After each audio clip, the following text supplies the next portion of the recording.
Ele foi presidente da Bolsa Nasdaq, serviu como referência de honestidade para reguladores e investidores por décadas, e ao mesmo tempo administrava o maior esquema de pirâmide financeira da história, um golpe que durou pelo menos 20 anos e enganou milhares de pessoas, incluindo celebridades, universidades e organizações de caridade inteiras. Quando tudo desabou, o buraco somava algo entre 50 e 65 bilhões de dólares em patrimônio que simplesmente não existia. Esse é o caso de Bernie Madoff.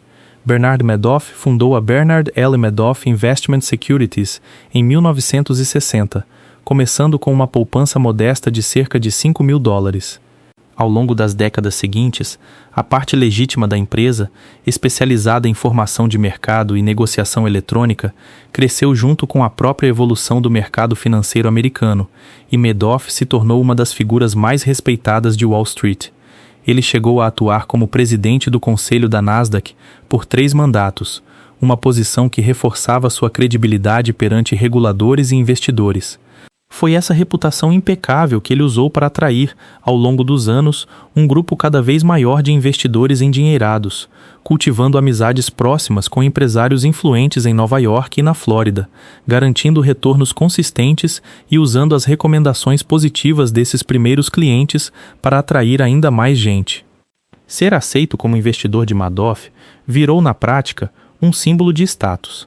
Nem todo mundo conseguia entrar. Investigadores concluíram, mais tarde, que o esquema de pirâmide provavelmente começou ainda no início dos anos 1980, embora o próprio Madoff tenha admitido, após a prisão, que ele já operava dessa forma desde o começo dos anos 1990.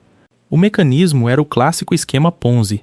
O dinheiro de novos investidores era usado para pagar retornos aos investidores antigos, criando a ilusão de lucros consistentes, sem que nenhum investimento real estivesse, de fato, gerando esse retorno. Para participar do fundo de Madoff, era necessário depositar pelo menos $1 milhão e manter esse valor como saldo mínimo.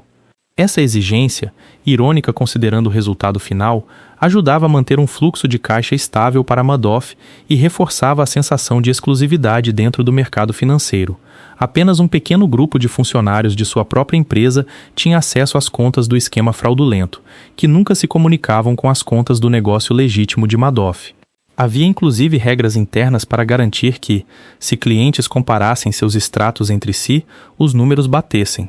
A parte mais perturbadora dessa história não é que ninguém suspeitou, é que alguém suspeitou com provas matemáticas concretas, e passou quase uma década tentando avisar os reguladores sem sucesso.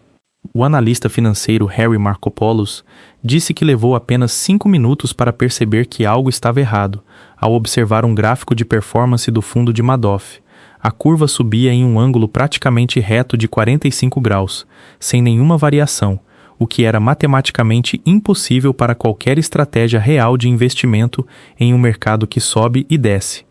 Markopolos levou essa descoberta à Securities and Exchange Commission, a SEC, Comissão Reguladora do Mercado de Valores americano, pela primeira vez em maio de 2000. Ele voltou a enviar denúncias detalhadas em 2001, 2005, 2007 e 2008, incluindo, segundo ele próprio relatou, análises matemáticas passo a passo, demonstrando que o volume de opções que Madoff alegava negociar excedia a capacidade de todo o mercado de opções dos Estados Unidos. Em nenhuma dessas ocasiões, a SEC realizou o procedimento mais básico de investigação de um esquema Ponzi, verificar de forma independente se os ativos alegados realmente existiam. Anos depois, o próprio inspetor-geral da SEC concluiu, em relatório oficial, que a agência recebeu informações mais do que suficientes para justificar uma investigação real, mas simplesmente não a conduziu de forma adequada. Markopolos, em depoimento ao Congresso americano após o escândalo estourar, resumiu a falha da agência com uma frase que ficou famosa: "A SEC ruge como um leão e morde como uma pulga." Um esquema Ponzi só se sustenta enquanto o volume de dinheiro novo entrando for maior do que o volume de saques sendo pedidos. Foi exatamente isso que quebrou a operação de Madoff. Com a crise financeira global de 2008, os mercados despencaram e investidores de todos os tipos precisaram de dinheiro em caixa para cobrir perdas em outras partes de suas carteiras. Entre setembro e dezembro de 2008, investidores retiraram, juntos, aproximadamente 7 bilhões de dólares do fundo de Madoff. O problema é que esse dinheiro, no papel, existia, mas na prática não. Os investidores tinham solicitado, no total, cerca de 1,5 bilhão de dólares em saques, mas havia apenas 300 milhões de dólares disponíveis em caixa.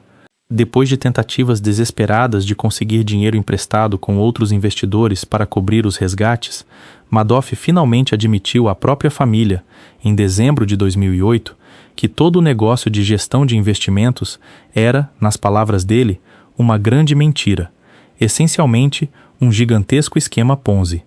Bernie Madoff foi preso em 11 de dezembro de 2008.